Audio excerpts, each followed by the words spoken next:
Okay, we're here at go2math.com working some optimization problems.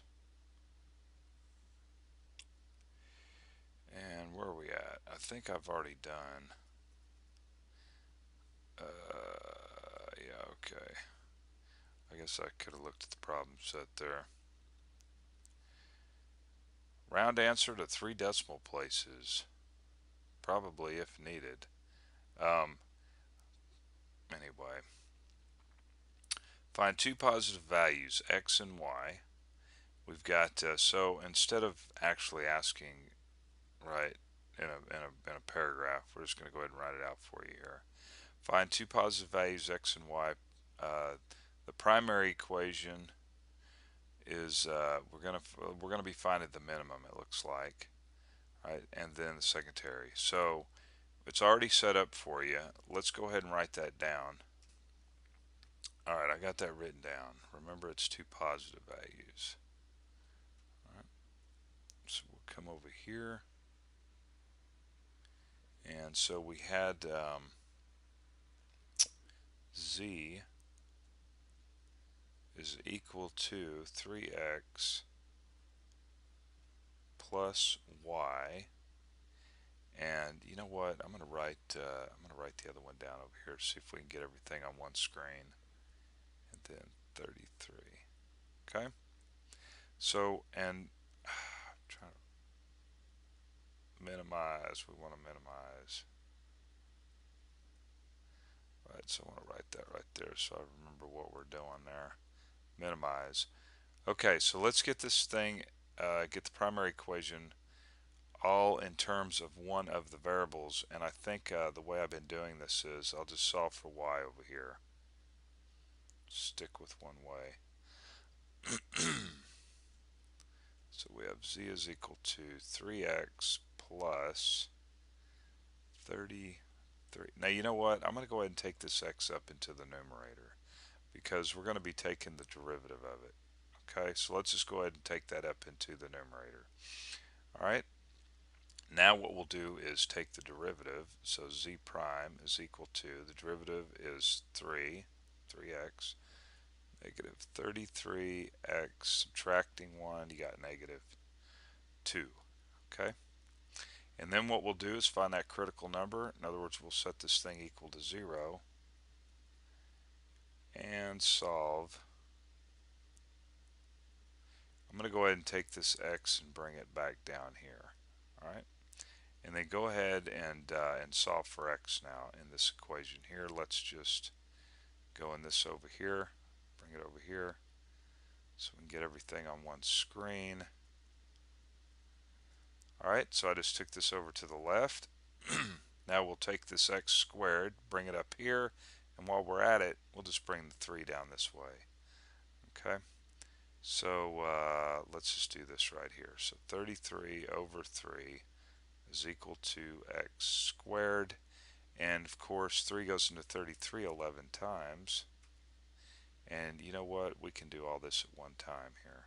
So we got plus or minus x. Plus or minus the square root of 11 is going to be equal to x. Okay.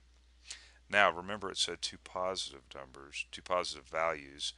However you want to say that. Usually values referred to as the y value, but anyway, so we're going to be looking at the positive. Okay, the positive. So x is equal to the square root of 11. Now remember, how do we know it's a minimum? Well, you'll have to take my word for it because when I made this problem, right, it's going to be a minimum. But remember, you can do a number line, plot square root of 11 on the number line, and then test left or right if it actually is a minimum, okay? But I'm not going to do that. So now what we're going to do is we're going to find y, okay? Find y.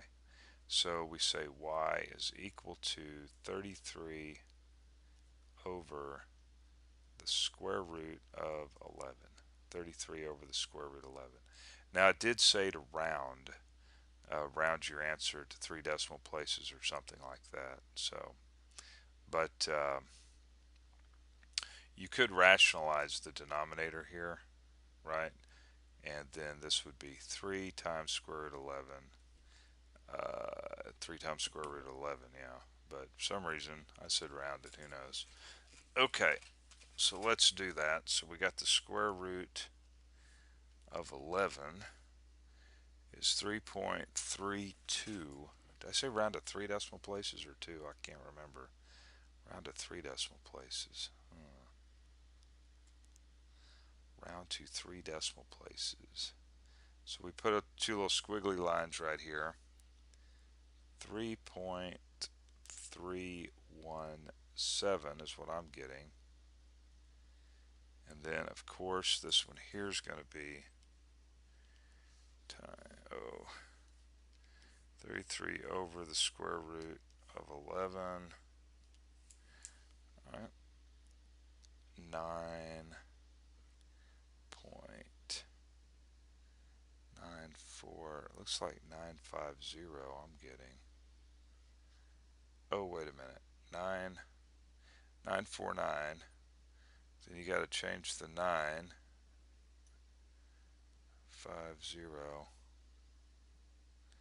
950. Oh, I left off the 9 right there. Okay. Alright, we got that.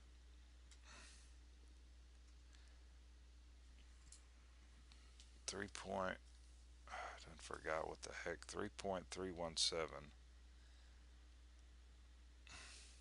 Yeah. Okay. Scroll on down. So as you can see, we got x is approximately 3.317 and y is approximately 9.950. Right? But a lot of the times, you know, they want the exact value. Okay. And of course, this right here can be, you could rationalize the denominator, square root 11, square root 11. You'd end up with 3 times the square root 11. Okay. All right. So there it is. You want to come by, practice that. And I shall see you maybe at gotomath.com up there at the forum. Okay.